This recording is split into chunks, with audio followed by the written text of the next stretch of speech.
What's up? Welcome to Ultimate Wrestling Trivia, the show, which happens each and every Tuesday. We appreciate you guys checking us out. Down there, dashing Derek, the man in the middle, wearing the awesome Macho Man t-shirts, Mike Merc.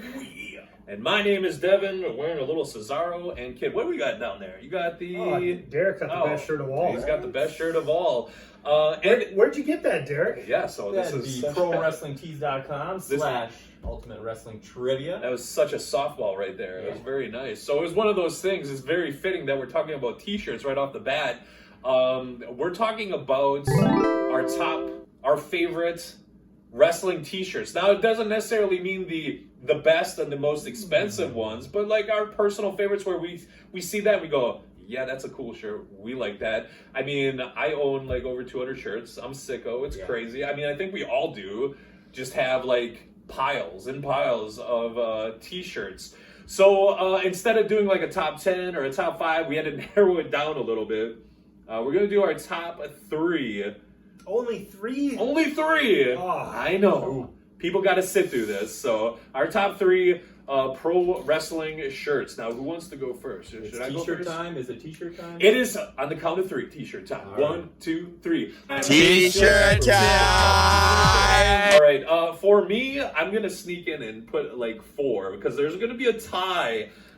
So yeah, I know. I'm the host. You're breaking your own rule. I'm breaking my own rule. Mention. Yes. The number 3 is a tie between the Daniel Bryan Yes t-shirt, which was very iconic. It was the gray with the big head, and then it had the Yes written underneath it. You saw that everywhere during the WrestleMania 30 run, where Daniel Bryan pretty much ruled the ring, and everybody had the Yes t-shirt.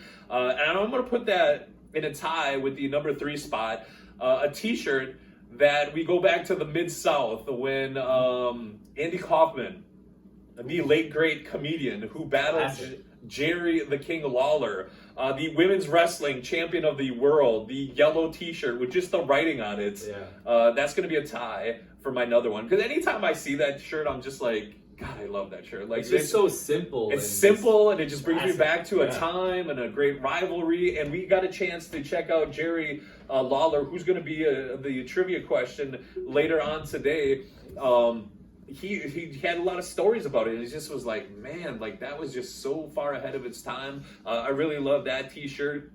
My number 2, maybe surprising to you guys. I don't know if a lot of guys know this and girls out there, but I'm a Hulk Hogan guy. So, like, Hogan's my guy, but I'm not taking his shirt. I'm taking his arch rival. Ooh, okay. You know who it is? You know who it is, right? Not Macho Man, the other arch rival. We're talking like WrestleMania 1. Rowdy Piper. We're taking the classic Hot Rod t-shirt. The one that's got the red that's going around. I think I like the Panther one a little bit better. Yeah, that one's not bad. I do like that one, and I also I think it was it Danhausen or CM Punk that had the spitting image of it. It was Larry though. Larry on there. Yeah, that was. I almost pulled the trigger and bought that one, but I didn't. My number 2. I'm going to go with the Hot Rod as one of my iconic favorite t-shirts of all time. And drum roll, please. Here we go. One of these shirts that revolutionized wrestling, and I'm going to give you some credit, Derek, because you were the first one to jump onto this. I'm a trendsetter, right? You were a trendsetter, because I looked at you, I said, what is that? And you were like, oh, it's Japanese wrestling, and it's the biggest faction of all time. It's the game changer. None other. Prince Devitt. Yes, then the Bullet Club. We're taking the Bullet Club with the guns crossed, with the skull in it. Too sweet, me brother. I feel like the Bullet Club is my number 1 pro wrestling t-shirt of all time. Didn't you buy a bootleg Bullet Club shirt from Carl yes, Anderson, I wasn't going to say it, but since you brought it up, they came about 9-10 years ago. And, gosh, I feel so bad saying this. You can totally take it out if it's wrong, but Carl, good brother Carl, said he's talked about this before. He did. So he took merch. He took a few of the Office's Bullet Club T-shirts, and because it took forever for them to authorize it. That's why. That's true. Yeah. So he had some of those on this show. And the crazy thing is, I wear a 2XL t-shirt. His last t-shirt, whether it was true or not, That's what they always say. they always say, he's like, it's my last one. And it was the one that was folded sitting on the table. It happened to be a 2XL. I was like, yeah, give me that shirt. So I got my Bullet Club t-shirt actually from one of the founding fathers, Carl Anderson. Absolutely love that t-shirt. So it's Shout got out even... Machine Gun. Yeah, da-da-da-da-da. Good stuff right there. All right, I'm going to pass the baton to the man in the middle, Mike Merc, your top 3 pro wrestling t-shirts. Let's hear them. So my number 1 pro wrestling Wait, t-shirt. should we go 3 to 2, 1, or do you want to go to 1? Well, now that we did say this was personal list. Okay, good. So I'm going to do this kind of Okay. in chronological order. Okay, fair enough. of Their relevancy. All right, And so the number 1 is the yellow Hulkamania shirt. which is a great shirt. I'm surprised you didn't I say know. that. I had another one Yep. on backup just in case you Yep. did.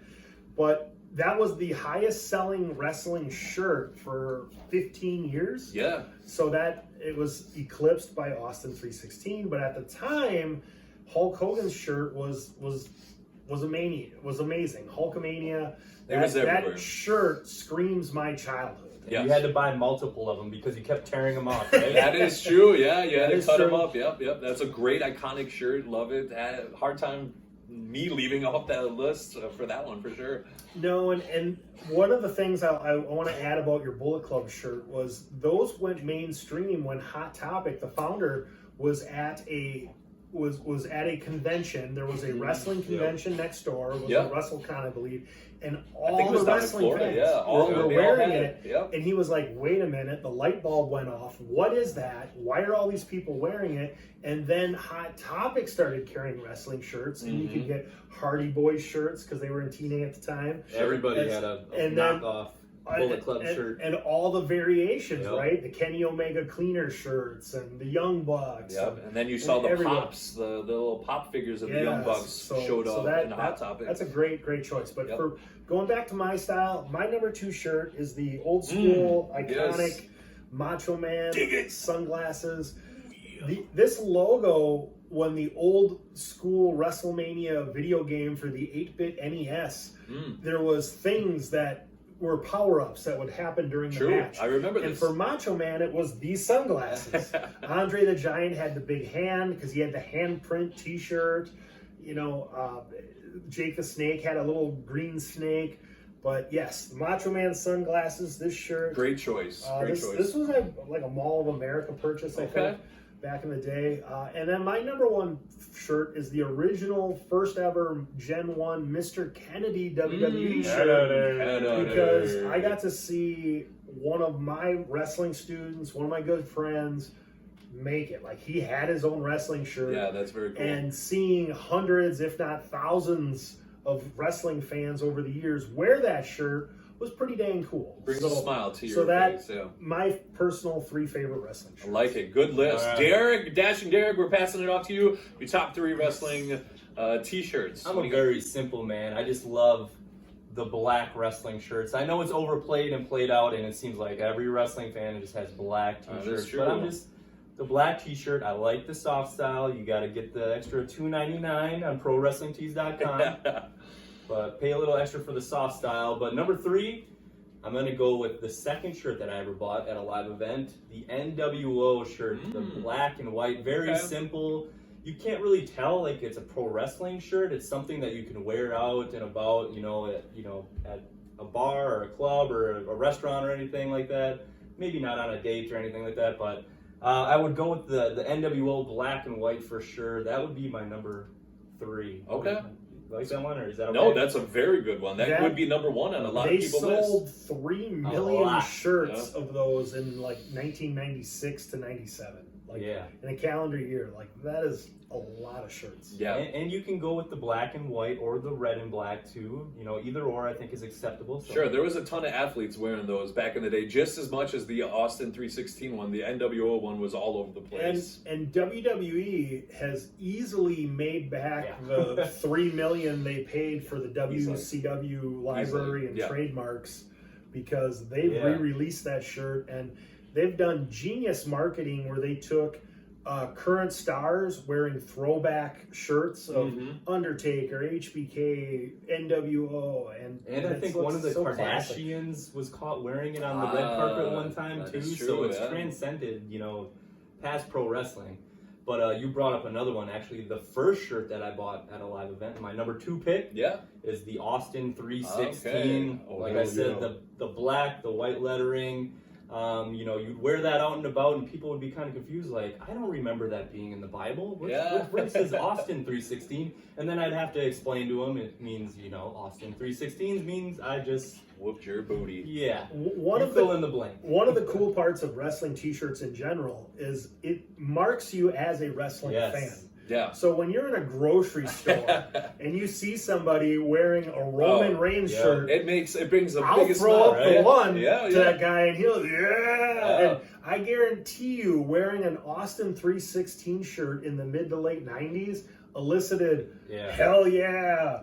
Yeah, the old little Pass the head Steve nod. Weiser. Yup. Yeah, it's Yeah, an it was- instant connection if you see another person wearing a pro wrestling T-shirt. Yeah, I for sure. definitely always go out of my way to let it be known, like, Yes. Nice I'm, shirt. yeah, nice Too shirt. sweet me. You just Yeah. throw up a little too Yep. sweet, and you kind of know it's like your inside thing. But not only like the Austin 316 in the front, it had the cool skull graphic on the back too. I did. I mean, yeah. that could you could throw that on the front too. But number 2 is Austin 316. Good choices. Of course, number 1, I got to go with the Ultimate Wrestling Trivia Oh, T-shirt right here. okay. One of my favorites right here. You can check it out at prowrestlingtees.com/Ultimate Wrestling Trivia. Soft style. Soft style, go for the soft style. But yeah, I gotta say the Ultimate Wrestling T-shirt. And we have some more Oh, we coming definitely into next year. I just saw some other images that will be popping up. So make sure you go buy Number and one. support. And we want to shout out Jay, who recently picked up some Shout out Jay. on Pro Wrestling Tees. Yeah. Speaking of some of our fans, Chad from Texas recently reached out to us and asked us our non-WWE/F Mount Rushmore. So we're talking pro wrestlers that never really made it or wanted to go to WWE. Who are your Mount Rushmore? He wanted to know who you guys thought. And initially, right off of my head, and I know I don't want to steal any of your thunder. I know you don't like taking like current guys on Mount Rushmore lists at all, but I actually ended up going that way. So I went with Okada, Ospreay, and Omega, and then I threw the late Jay Briscoe on there. 4 talents that never went to WWEF. I think those would be on my Mount Rushmore. Now, if you ask me this, I probably would switch it a million times because I hate and love these questions because I'm like, well, this is the ones I love right now, but like in 2 minutes, I'll probably have a different answer. But yeah, I went with Okada, Ospreay, Omega, and Jay Briscoe as being the non-WWE/F Mount Rushmore. What about you guys? Who comes to the top of your head for that? I think Ospreay and Okada are very good picks. I think they're going to be on mine eventually, but not quite yet. So I went with Hiroshi Tanahashi, the ace of New Japan. Yeah, president. Yeah, he was one of the wrestlers that really drew me to New Japan Pro Wrestling. He just reminded me of like the Hulk Hogan of Japan, the ace of Japan. So Hiroshi Tanahashi's one. And then Kenny Omega, the cleaner. I think between his career in New Japan and what he's done in AEW, just even if his career ended today, I think he would still be on my Mount Rushmore. Then I went Jushin Thunder Liger. I know he did technically work a couple WWF shows. Right, yeah, but there's he going to be wasn't- people that were saying, hey, he worked Tyler Breeze Right. at NXT, but like we're talking like maybe a full-time schedule WWE. He wasn't a full-time Yeah. guy, but definitely one of the best junior heavyweights of all time. that Arguably trained- the best, Yes. yeah. Oh, yeah, for sure. And then I went Bruiser Brody, a little throwback. Oh, He's one nice. of those guys that I saw in the magazine covers when I was little, and he was just kind of a mythical character Yeah, in pro wrestling. such a great choice right and there. never worked for WWE. Of course, because- there was the big rumor that he was going to work. I think it was WrestleMania 4 or 5-ish. They were going to bring originally. him in as an opponent for Hogan. I Yeah, think. yeah, absolutely. So just again, here's my list, just changing I on know, the fly right? like this. Bruiser Brody. I think of Gino Hernandez is another guy that Yeah. I absolutely love. One of my all-time favorites. Guy would have been money. Of course, everybody says, speaking of money, perfect for the $1 Million Man character, which he would have been. The Four Horsemen guy, a Right. Ric Flair type player. Gino Hernandez would have been amazing. What about you, Merc? Who do you think?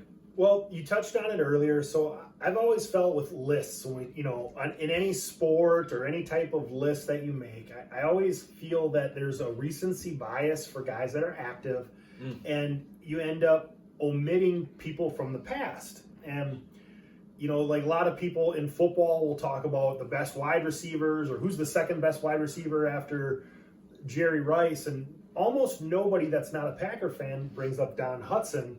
And he held every receiving record for almost 50 years. Right, that's true. Good point. So I try to omit current active people. So my list skews older and definitely more old school. And some of these were gentlemen that, like, I never saw wrestle live because they weren't active. Yeah. But I would say Lou Thez, NWA World Champion for a decade, carried the business, was considered the world champion at around the time. Bruno Sammartino was the WWF champion. So Lou Thez would be on that list. I think Nick Bockwinkel, Tricky Nick. He's down here. Got Hogan in the sleeper there. Down here, Nick Bockwinkel. He did some cross-promotional stuff with Paul Bosch, NWA. Great choice on that one. Could have held the NWA title, didn't want that brutal schedule, loved the AWA schedule, was another great candidate for a $1 Million Man type gimmick. He could have easily done that. He was towards the end of his career at that point. Had a cup of coffee as an announcer. That didn't quite work out. But so Nick Bockwinkel's on that list. Bruiser Brody would be on that list for myself. Loved the brawler. Someone whose career was cut short. And then another person who happens to be in the Hall of Fame, I would say the great Muta.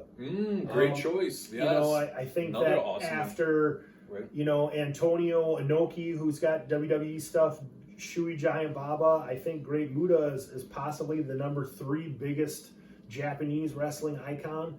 And not being a WCW guy, like, he had some crossover there. He missed out on WWE, WWF.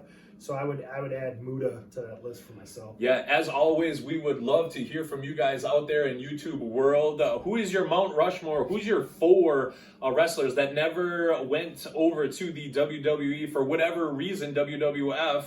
Let us know. We would love to read those comments. Like, we just throw a couple out there that just pop off the top of my head, like Nikita Koloff. Does he get an honorable mention? Is he a guy that he might be a Magnum TA, Kevin Von Erich? Any of those guys? Yeah, a little bit before my time, but why not? They deserve consideration. Sure. Yeah, they're definitely. Or if you want to talk discussion, talk new school Young Bucks. I mean, is that Young Bucks? Yeah, I would put that on my tag team Mount Rushmore. Okay, for sure.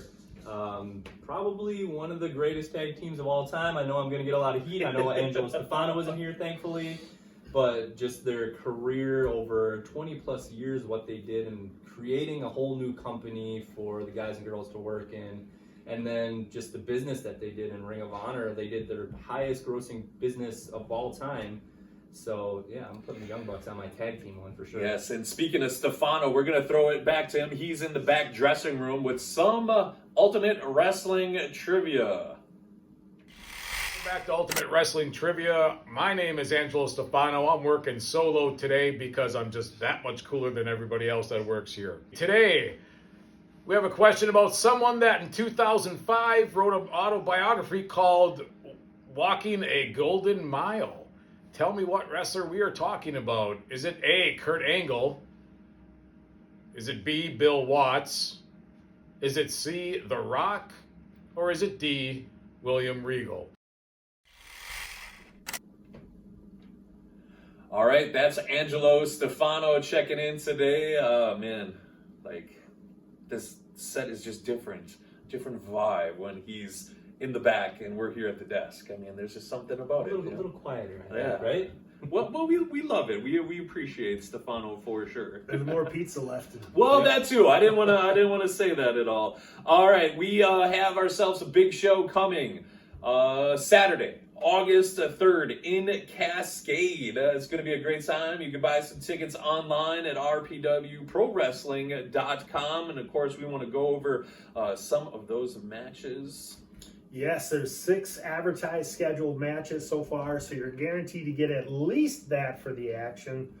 And then right now you can get in the door for $10 general admission. It's a special 3 p.m. bell time. It is a fireman's picnic, meaning there's a live band to close the evening. Yep. There's going to be water fights, bouncy houses, so it's a good place to bring kids.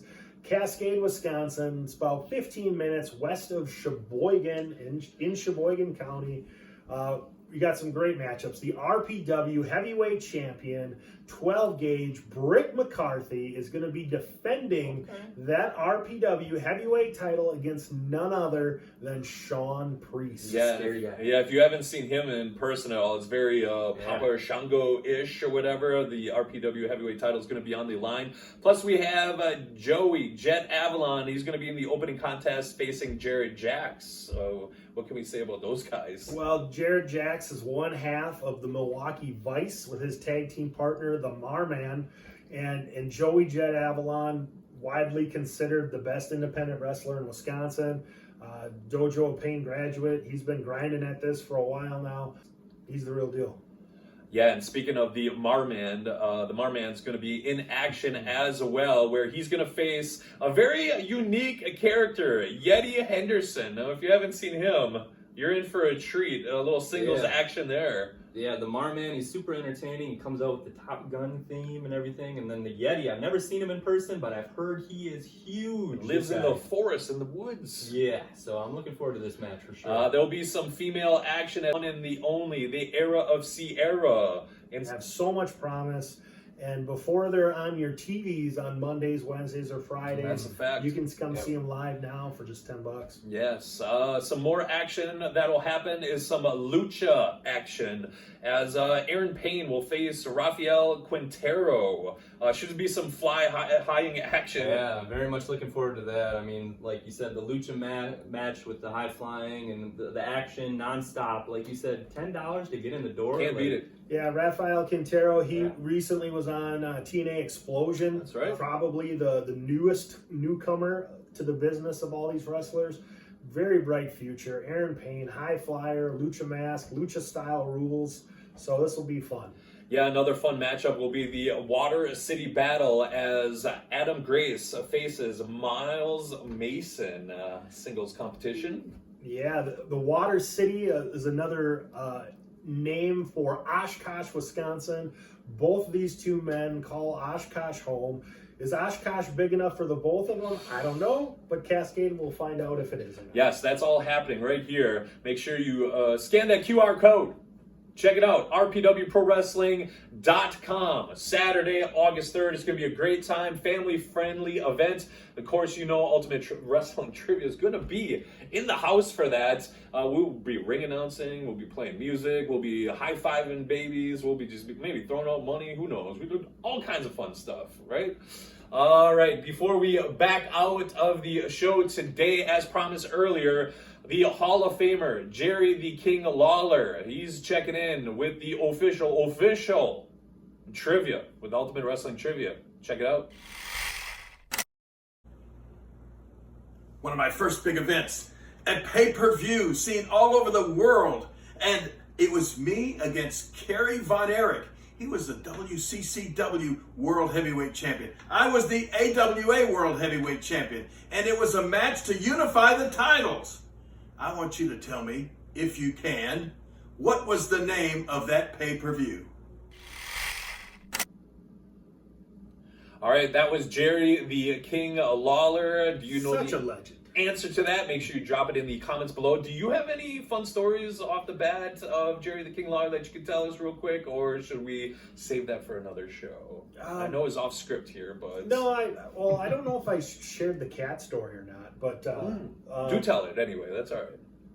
Is this the one with the flowers? It is. Flowers. Yeah. You did tell this Yes, one. All right. flowers. You did tell this one. But I can say, like, Jerry the King Lawler. Check the archives. Yes, yeah. Met him a couple times, just like a super sweet, humble, nice guy. Like Greatest signature in pro Yes. wrestling history, probably. But, yeah, Next to you Ricky ever the get Dragon Steamboat. Ever get a chance to meet him? Yeah. He's super nice and approachable. So, yeah. Absolutely. One of the, probably my favorite pro wrestling title of all time is the AWA heavyweight title. And I was fortunate enough to get that signed by Jerry. So that's one of my cherished pieces of wrestling memorabilia, which we might have to do an episode on that. I do want to share one quick Lawler story. Okay, So- fair enough. All right. here we So go. Ultimate Wrestling Trivia, we started off actually as a mobile app. We that did, you could yes. download, Yeah, right? And yeah. so a lot of these questions that you have seen closing our show were part of the 250 video questions Yep. in our mobile app. It's doesn't exist right now. No. We took it down. Maybe we'll bring it back. We'll see. Tell us if you'd like to see it back. But when we filmed all those segments with all the legends, and we did like 7-8 different Hall of Famers, and we tried to do some up and comers as well as some other wrestling big names. And Lawler was by far the most polished and professional. A lot of these guys aren't used to talking trivia and, Right. and That's doing true. some of the stuff. Like with a shoot interview, they'll go off the cuff and go into story mode, which is what they've done on the millions of miles Yeah. they've logged in cars. So this is a little different, and it's a little bit of a curveball. And Lawler was so good, Sharp and and just everything was quick-witted. one take, and was just a pleasure. You could tell this guy's been doing broadcast television for 30 years. Right. Really longer when you go Longer, back to yeah. Memphis. Absolutely. Like he was so polished, and some wrestlers you can see the you can kind of feel their recollection, their memory isn't maybe as sharp from taking 30 years of bumps. But Lawler is just as sharp A and gem. he's He's a 70 gem, years old as he is, when I first met him 25 years ago when he was in his 50s then. Like, he's so sharp and just an impressive dude to be around. Good guy. Shout out to Jerry the King Lawler. Hopefully you are doing well. All right. Well, that drops another show. That does it for us again. It goes so quick. I love it. It's so fun. Yeah, make sure you check out Ultimate Wrestling Trivia on ProWrestlingTees.com. Soft style. Soft style. Check us out Some. on all social media platforms. We're on the X, the Instagram, Facebook, Snapchat. We're all over the place, right? For Dashing Derek, the man in the middle, Mike Merc. My name is Devon. We will see you next Tuesday on YouTube right here with Ultimate Wrestling Trivia.